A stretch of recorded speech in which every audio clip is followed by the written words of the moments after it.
Bismillahirrahmanirrahim. Assalamu alaikum, my dear student. MDCAT course, chapter homeostasis. Question number 6. Explain the causes and treatment of kidney stones. Kidney stones असल में small mineral crystalline materials होते हैं which stick together within a kidney and form small stones. Kidney stones के बहुत सारे causes हैं, लेकिन जो टेक्स्ट बुक में मेंशन है वो कुछ ये है। नंबर 1 है हाइपर कैल्सीमिया, यानी high level of calcium in the blood.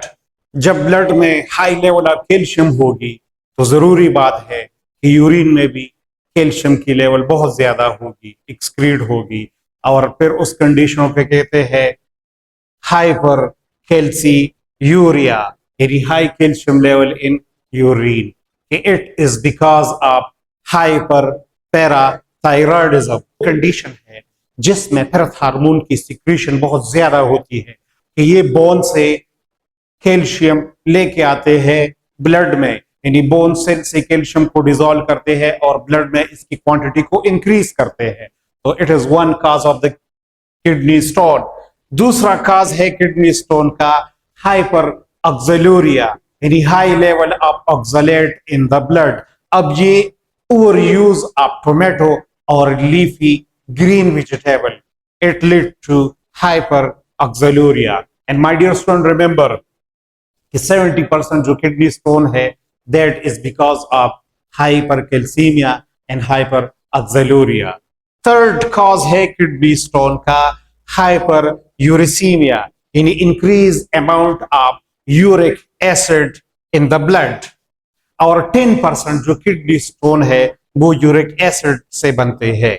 अब ये किस वजह से होती है? दो फैक्टर है, या तो high intake of protein in the form of meat, it lead to increased uric acid in the blood, या gouty arthritis जो कि जेनेटिक डिसऑर्डर है और इसमें भी यूरिक एसिड की लेवल ज्यादा हो जाती है बॉडी में।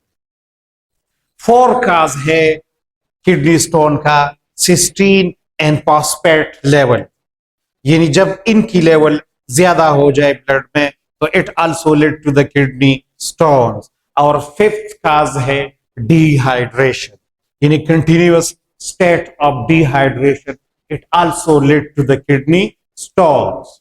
ट्रीटमेंट ऑफ किडनी स्टोन्स की अगर हम बात करें तो कुछ किडनी स्टोन्स जो है उनकी साइज बहुत छोटी है, यानी वो स्टोन जिनकी साइज 0.5 सेंटीमीटर होती है तो उसके लिए किसी ट्रीटमेंट की जरूरत नहीं होती, बल्कि ड्रिंक प्लेंटी ऑफ वाटर और ये स्टोन स्पॉन्टेनियसली किडनी से पास हो जाता है। लेकिन जो लार्ज साइज स्टोन है, यानी जिनकी साइज 1 सेंटीमीटर या इससे ज्यादा हो, तो वो किडनी से पास नहीं होते। फिर उसके लिए मुख्तलिफ मेथड है, जिसमें नंबर 1 है लिथोट्रिप्सी। ये नॉन सर्जिकल ट्रीटमेंट है for the removal of kidney stones. फिर लिथोट्रिप्सी में 2 फर्दर मेथड है, एक का नाम है extra corporeal shock wave lithotripsy. ये लिथोट्रिप्सी उस टाइम परफॉर्म होती है जब स्टोन की साइज स्मॉल हो या स्टोन यूरेटर में स्टक हो चुका हो, तो फिर इसके लिए extra corporeal shock wave lithotripsy का मेथड परफॉर्म होता है। इस मेथड में ये है कि एक मशीन होता है ना, शॉक वेव मशीन, वो बैक साइड पर लेके आते हैं and they release sound waves और शॉक वेव्स, और उन शॉक वेव्स की वजह से वो स्टोन ब्रेक हो जाता है स्मॉल फ्रेगमेंट में, फिर वो मेडिसिन के जरिए यूरिन में रिमूव हो जाता है। The second procedure of lithotripsy is percutaneous nephrolithotripsy. ये प्रोसीजर आमतौर पर लार्ज साइज स्टोन के लिए परफॉर्म होता है, और जब स्टोन सक्सेसफुली रिमूव ना हो जाए थ्रू ESWL यानी extra corporeal shock wave lithotripsy से, तो फिर ये मेथड अप्लाई होती है। इसका प्रोसीजर ये है कि एक स्मॉल ट्यूब को इंसर्ट करते हैं ऑन द बैक साइड और किडनी तक लेके जाते हैं। फिर उस ट्यूब में स्कोप को इंसर्ट करते हैं ताकि किडनी में जहां पर स्टोन हो वो लोकेट हो जाए। फिर एक अल्ट्रासाउंड इक्विपमेंट इंसर्ट करते हैं थ्रू दैट ट्रैक्ट, जिसके जरिए उस स्टोन को स्मॉल फ्रेगमेंट या पीसेस में कन्वर्ट करते हैं।